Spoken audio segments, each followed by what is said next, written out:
Torah tells us in the parsha that when Moshe had met Yisro, it says he kissed him. So we spoke what was the kissing. So I mentioned the Torah only shares information with us if there's something to take, there's a takeaway from that information. So we mentioned that when Aaron was told to go out to the desert to meet Moshe Rabbeinu in Bahar Elokim on the mountain of God, which was Har Sinai, the Yotzav, the Shalach B'Libo, Baruch of Shalach B'Libo, it says he kissed him. So over there, we asked the question, why? What does Torah share with us that he kissed him? Two brothers are so close, they hadn't seen each other for over 60 years. It's understood they would kiss. Torah doesn't have to give me information, something I would know. So we explained that the Sforno explains, Kilu Noshek Sefer Torah. When Aaron kissed Moshe, it's not brotherly love over there, in the expression of feeling towards a brother, but rather understanding who Moshe is, that he's the Goel, he was chosen by Hashem to be the Goel, he's an object of Kedusha. As we kiss the Sefer Torah, he kissed Moshe Rabbeinu. Over here, the Torah tells us that Moshe kissed Yisro. So we said, just repeating, reviewing what we said yesterday. So it says he kissed Yisro, of course, it's his father, he spent all these years with him, and whatever, he's married to his daughter, his children are this man's grandchildren. So we explained that initially there was a certain hesitancy for Moshe to go out to greet Yisro, but Hashem says you must go greet him. That because he's becoming a ger, a convert, he's converted, and he wants to become part of the Jewish people, he's special. And the only reason why he has that level of clarity, because I endowed him with that clarity to be able to make that choice. Therefore, you must go out to greet him. And then it continues, and just as Moshe went out to greet him, who followed Aaron, Nadav Avihu, all Klal Yisrael went out to reach. So the honor which Yisro had over here was one of a kind of an honor. So now that Moshe is kissing Yisro, why is he kissing him? Because God gave him an evaluation. He's one of a kind of human being. Because what he did is something so out of the ordinary. So it's the same concept. He's an object of Kedusha. Because Hashem shared with Moshe Yisro's innate value for crossing this threshold. So the kissing is the same idea. That's what Torah shared with me. So it's not kissing the father-in-law. It's kissing Yisro in terms of what he gave up to become and to what degree Hashem values it. We find that Rachel Imenu, the Torah also mentions that when Yaakov saw Rachel, he kissed her. It says he kissed her and he cried. Why did he cry? So Rashi over there says, because he had seen through his prophetic vision that ultimately, when she passes away, she's not going to be buried in the Marsal Pelo together with him. That's why he cried. That's one interpretation. But what's the whole idea of kissing? We find that what was the wage that Yaakov asked to work? What would the wage would love and pay? To give him his daughter Rachel. And he's going to work 7 years for Rachel. They had the Rachel marriage. And the Torah tells us, and you understand, when you work for Lavan, it's not that simple. It's hard labor and beyond hard labor. And yet the Torah tells us it's kiyom machadim. The 7 years passed kiyom machad, it went very quickly, like a few days. So everybody asked the question, something that you want so badly, and it says he loved her, and so on and so forth. But it went kiyom machadim, like a few days. So we explained in the past, what is a yom machadim? When Yaakov saw Rachel Imenu, so Rachel, what did he know immediately? We even find that there were two matriarchs. There was Rachel and Leah. Who was the primary matriarch? Although Leah was the mother of 6 of the Shvatim, the primary matriarch was Rachel Imenu. She's referred to as Dakeres Abayis. She's the primary matriarch of Klal Yisrael. So Yaakov, when he saw Rachel, what did he see? He saw the actualization of Klal Yisrael. This woman represents that.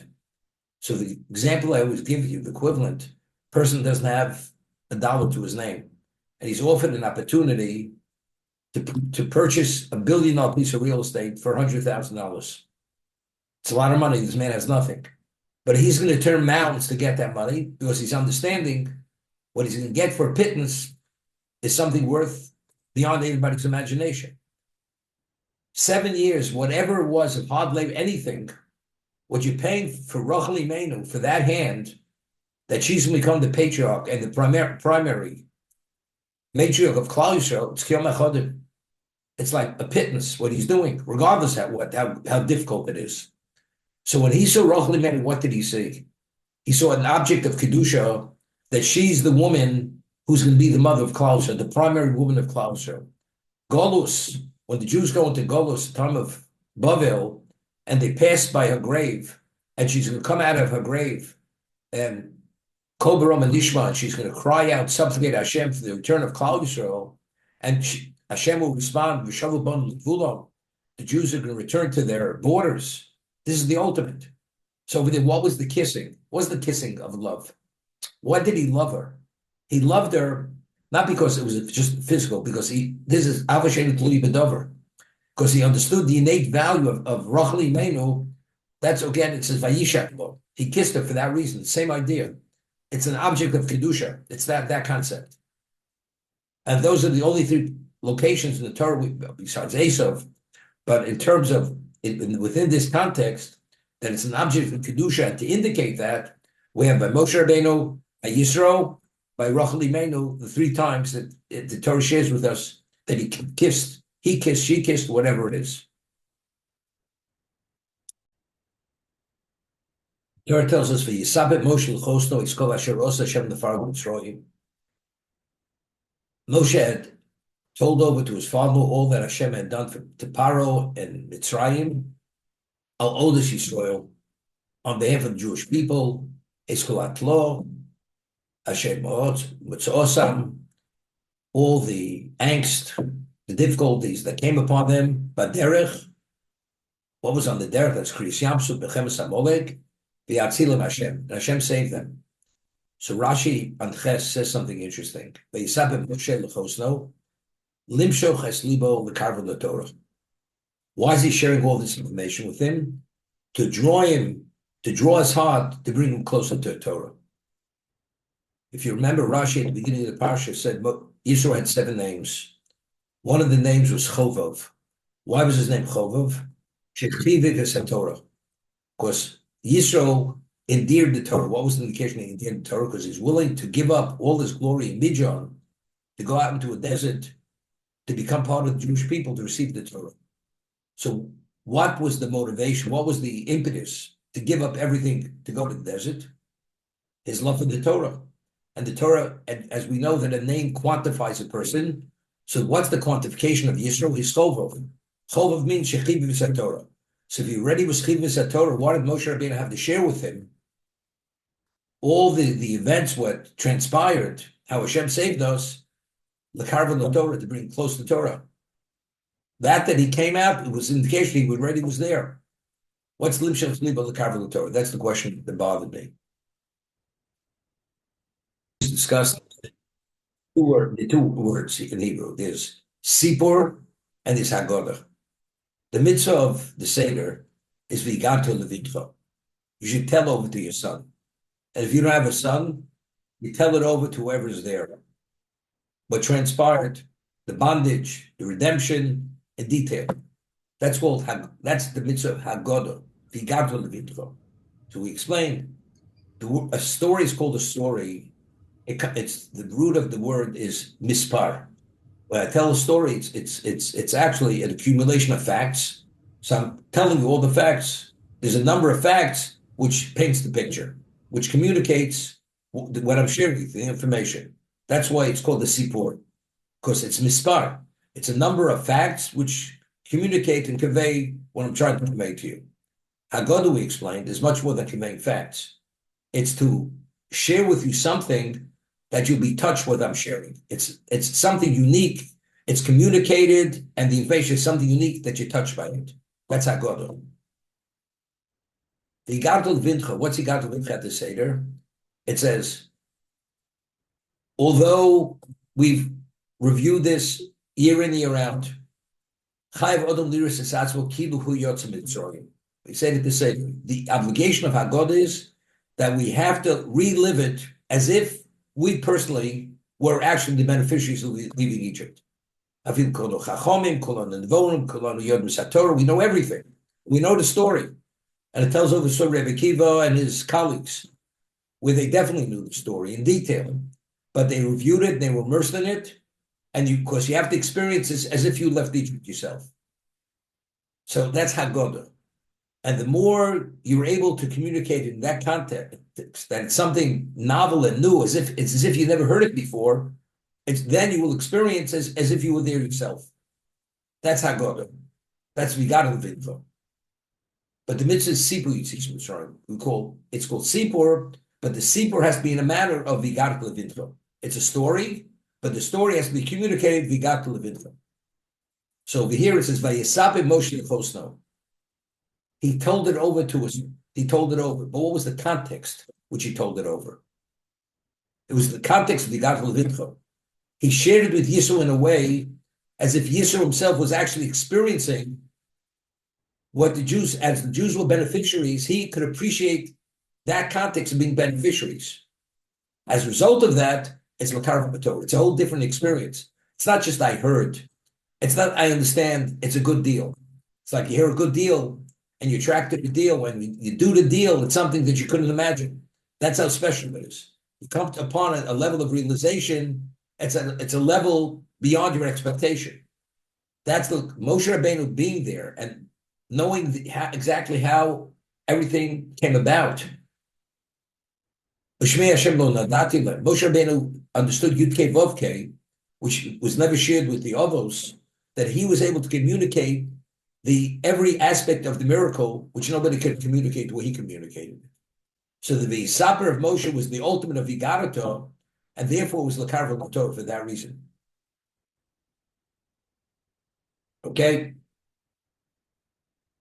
You know, something you have to put the finishing touch. We speak of Makah B'Patish, right? What's Makah B'Patish? You put the finishing touches on it. You give it a permanence.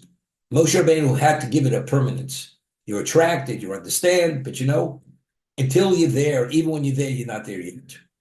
But once you go and you internalize it, and it's communicated by a person like Moshe Rabbeinu, I mentioned in the past, Oz Yosher was said by Moshe Rabbeinu. It was his words, and every pasuk he said, the Jews repeated after him. He said, "Go, go." They said, "Go, go." The horse with its rider were cast into the sea. They said it. All what Moshe Rabbeinu said, they repeated verbatim. It's not each person expressed his own amazement of what he witnessed at Krias Yam Suf. So we said in the past, how many miracles transpired at Krias Yam Suf? There's an argument. Was it 50? Was it 200? Was it 250? Do you think, although it says, what the maidservant saw at the sea, Yecheskel himself did not say, do you think she appreciated and understood what she saw?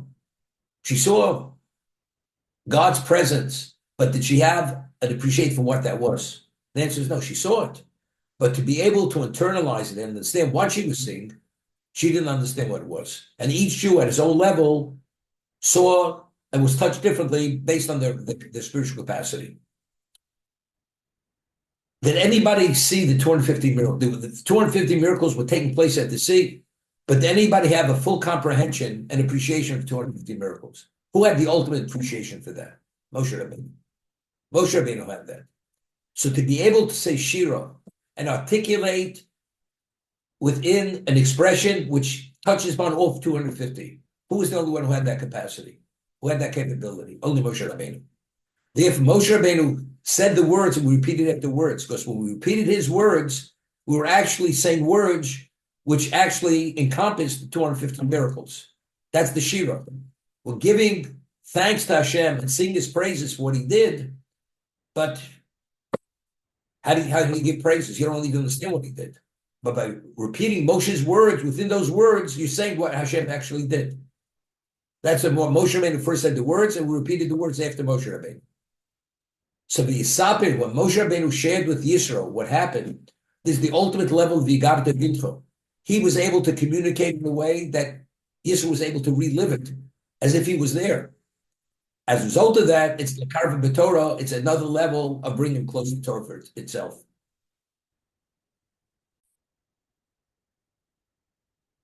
Vayichad Yisro, I'll call that over. Asher Osa Hashem Yisrael, Yisro rejoiced of all the good that Hashem had done on behalf of the Klal Yisrael, that he saved them from Egypt. It's Vayichad. So Rashi cites the Chazal. It doesn't say Vayismach. Bencher Godo Nasib Sor Chidudim. Meitzar Ibn Mitzrayim, that even though he was rejoicing, but simultaneously his flesh was prickled. It's like he had goosebumps.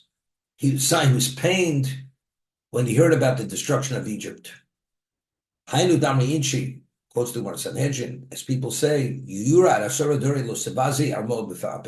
a convert, you should not in any way speak negatively, pejoratively about a non-Jew in his presence, because he has a certain sensitivity. You have to be sensitive. And we learned it from the Yichad.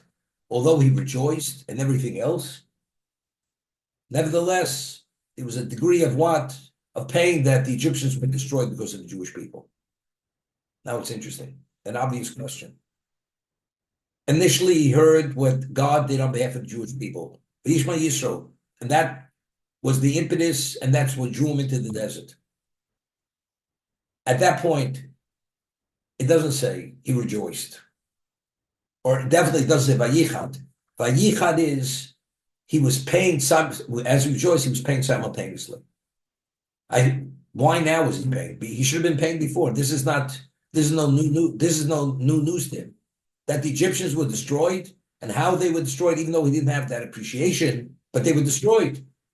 And they were destroyed because they pursued the Jews, they enslaved the Jews, and the sea closed on them. It's the end of the story. Why now did he have the pain with the joy, and before, evidently, seemingly, he didn't have that pain? The Torah sharing now, after Moshe Rabbeinu shared with him what happened, now he's experiencing this pain. And the takeaway is that when you speak to a convert, even after 10 generations, but if he descends from converts, you have to be sensitive. There's a sensitivity you have to have to. Why? Did you rejoice? He's rejoicing that Hashem saved the victims from the oppressors. So this is funny. Take a look.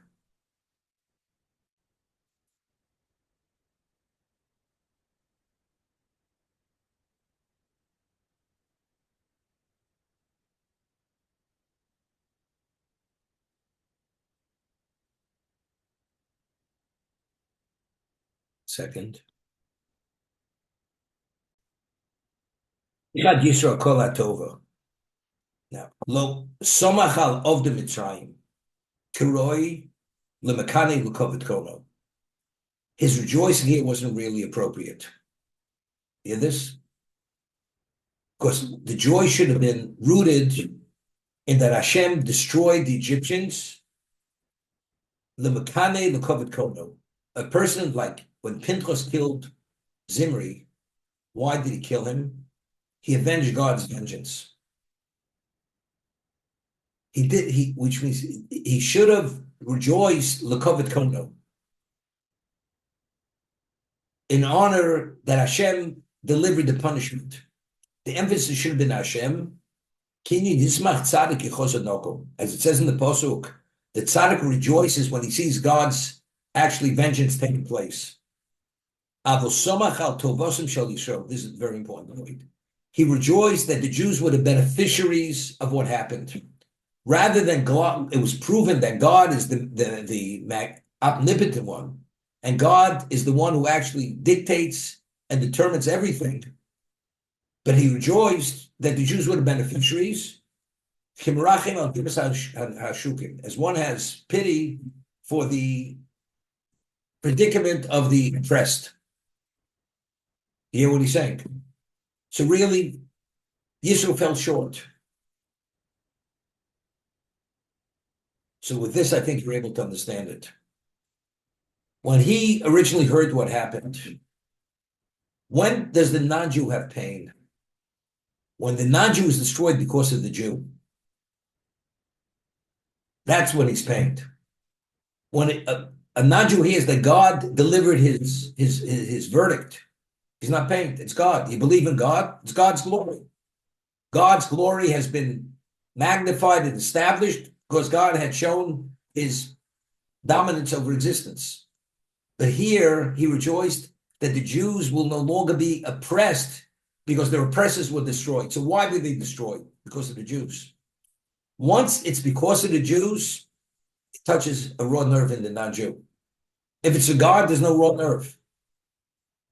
If you take a look at the Oz Yoshir, it says, Yirgzu Amin. Yirgzu, they were angry. There was an anger. Unless in the Oz Yoshir, 1 second. I want you. It says, Shoma Amin Yirgzu. The nations heard and they were enraged. From rogues and rage. What were they enraged about?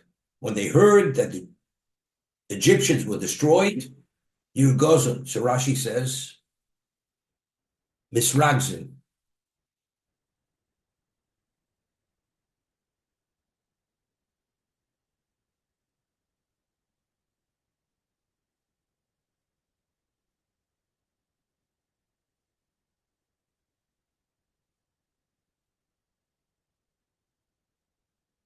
And what does it say? Oznivlu Alufi Edom. The princes of Edom were overwhelmed. Eli Moab, the power ones from Moab. Yozomarad. The Mokal Yishachanan. All the dwellers of Canaan, they literally just had a meltdown. So take a look in Rashi, in Tezvav. Halo lohoya lehem lira klum. Shalo aleim holkum. What were they afraid of? What happened to the Egyptians? Why did they have this level of fear? They were paralyzed. The Edomites were not affected. The Moabites weren't affected. So why are they having this level of experience? Overwhelmed with fear and meltdown, everything else, and being upset. Elibne aninus. They were like in aninus, like in mourning, the most extreme level of grieving. Why were they grieving? Shemisonim mitztarim al kvodam shel Yisrael. Hear this. They were pained over the glory of the Jewish people. When the Jewish people have glory through the destruction of the Egyptians, the non-Jew is pained. Hear this. The world is pained. You could have October 7th, genocide. The Jews kill their oppressors. That, if they have victory, that means all these Yamach Shmonetis, they were destroyed. And the Jews had a right to, but they're being destroyed because of the Jewish people. This shows the prowess, the power of the Jew. The non-Jew has a problem with this. Misonim al kvodam shel Yisrael. The non-Jew grieves. It's a level of like before the burial. It's the most extreme level of grieving. When the Jew has this level of glory. That's Yisro initially didn't have this. He saw God's honor. When Moshe went and shared with him the details, who everything was Mida Keneged Mida, that the Jew himself, what they did to the Jew, they received in kind identically, then Vayichad. So now he's hearing something much more than he heard originally. He's rejoicing. But simultaneously, as the Sforno says, he should have rejoiced only because God's glory was finally established. But he grieved, he rejoiced because they got that due because of the Jew.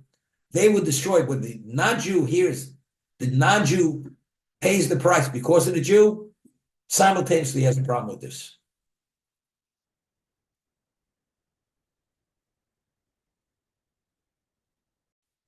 Why did God lead us with the pillar of cloud during the day and the pillar of fire at nighttime? It was God himself leading us because he wanted the world to see that the king, the creator, he himself is leading the Jewish people.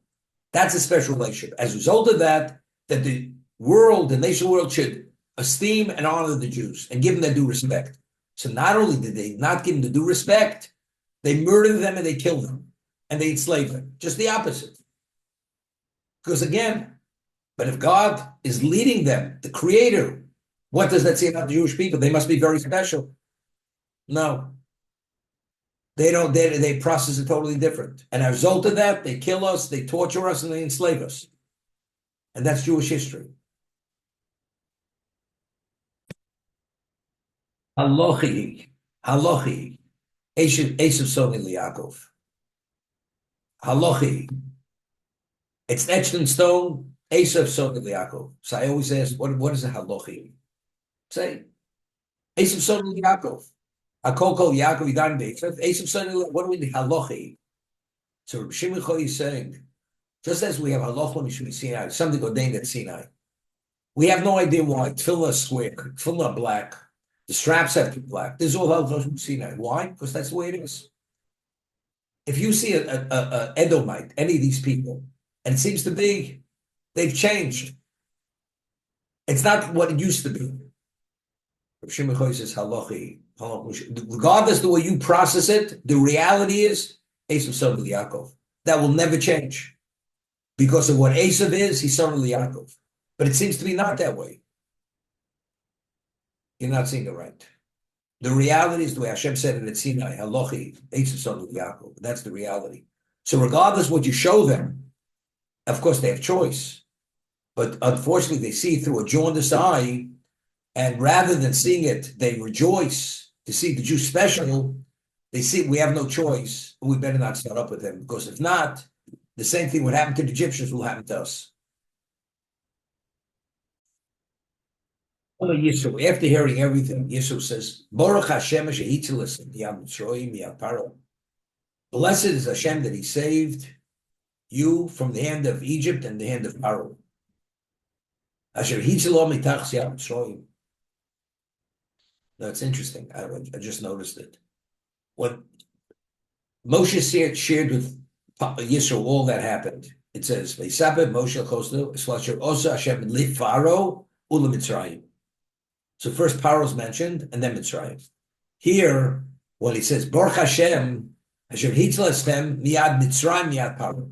I mean, the order is inverted. He saved you from the Egyptians and from Paro.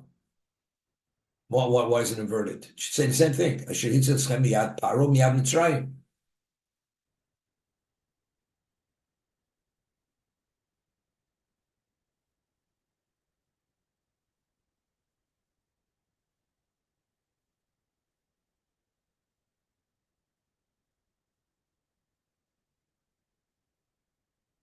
Where was the first pasuk where it says we had Paro? He shared with Moshe. Moshe shared with him all that Hashem had done to Paro and Egypt.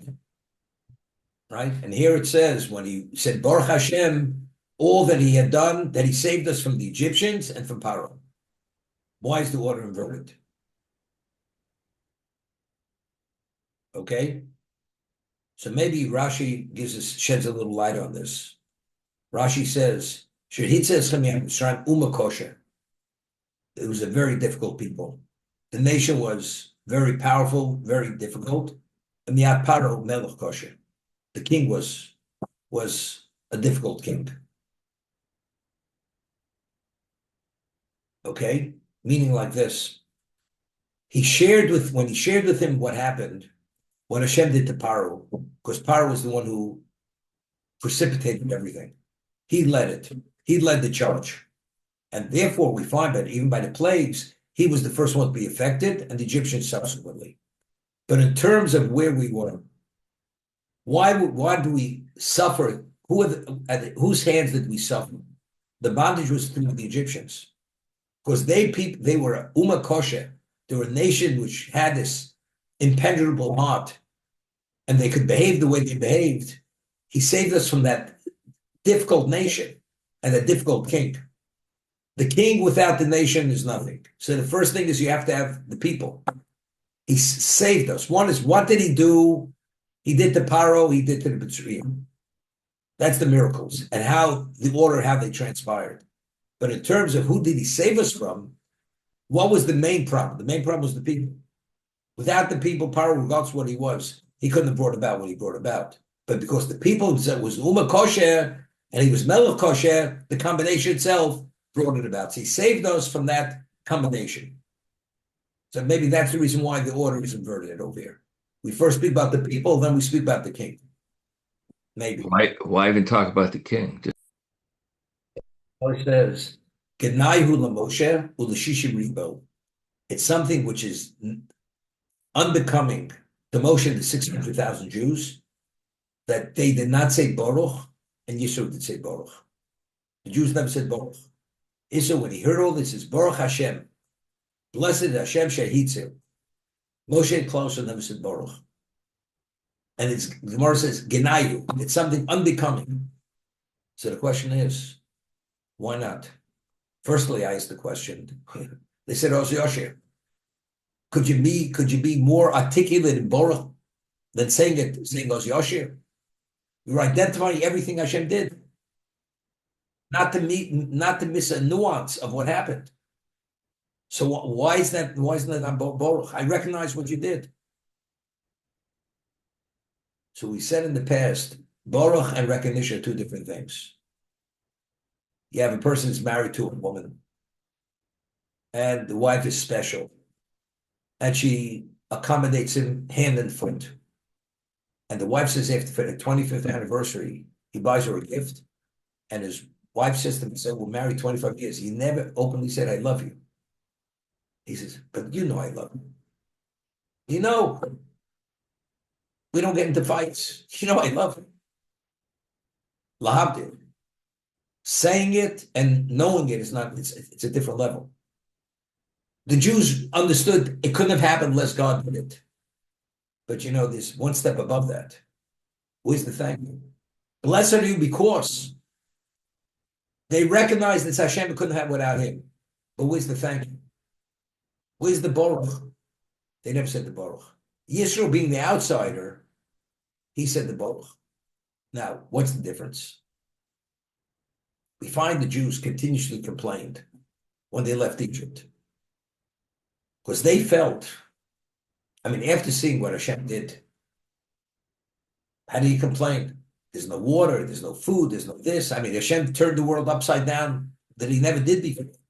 On behalf of you, do you think he's going to let you leave you in the cold and let you die of hunger, die of thirst? How do we understand? It's a simple understanding, the simple narrative, right? The answer is this. Klaus understood, with B'nai B'chorei Yisrael, with the most special to Hashem. The world was created for us. So if you take out of Egypt, you turn the world upside down, why do you always put us in the position?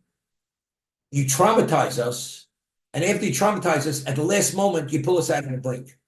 We believe we're going to be destroyed, and the last moment, you pull us out. We finally cross the Yam Suf, we come to an oasis, the water is bigger. Do you wait for your child who you love, that he's literally passing out from hunger, from thirst, then you offer him the water? We're at the brink of starvation, and we have to go and say, where's the food? You provide the food in advance that your child doesn't even have to be concerned where is he eating from. So the Jews understood, of course God did it for us. He did it. But why did he do it? Because he wants us to become his people. That's the whole objective for Kabbalah. So he created the world for us. If he created for us, why doesn't he accommodate us? He's not accommodating us. Therefore, they never said the Baruch. We know it's you. But as things go along, there's no Baruch. We don't deny you did it. We believe Yaminu Hashem Moshe Avdo. It's you, but there's always the but, because why are we having problems? Because if the relation is that, we shouldn't encounter all these impediments, these snags. Yisro, who wasn't experienced those negative experiences, he saw from the outside. He was the outsider, and he had that level of clarity. Therefore, he said Baruch, and they did not, and that was the Ganai. They saw it wrong. All this was to test them to see whether they're going to make the grade, to see that Hashem always comes through to them, which is an exhibition and demonstration of his love for them. He will never abandon them. And this was a challenge. This was a learning experience to understand what the nature of the relationship is. That's what it's about. Therefore, Yisro said Baruch. They did not say Baruch. Therefore, it's Gnai, it's unbecoming, and it's unacceptable that the Jews fell short of where they should have been at. Is that ultimately a criticism to Moshe, that Moshe didn't say Baruch?